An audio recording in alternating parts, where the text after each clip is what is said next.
কেউ ঈদের সালাত আদায় করার জন্য কোনো স্থানে যাবে, কোনো ময়দানে যাবে, তাকে গোসল করে নেয়া।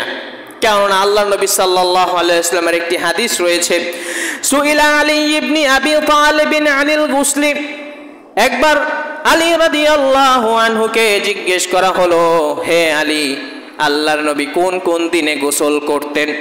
আলী রাদিয়াল্লাহু আনহু প্রশ্ন শুনে জবাব দিলেন, ফাকালা ইয়াউমুল জুমআতি ওয়া ইয়াউমু আরাফাতা ওয়া ইয়াউমুন নাহরি ওয়া ইয়াউমুল ফিতরি। আল্লাহর নবী জুমার দিন যখন মসজিদে যেতেন, গোসল করে তিনি মসজিদে যেতেন। তারপরে আরাফার ময়দানে যখন তিনি যেতেন, গোসল করে আরাফার ময়দানে যেতেন।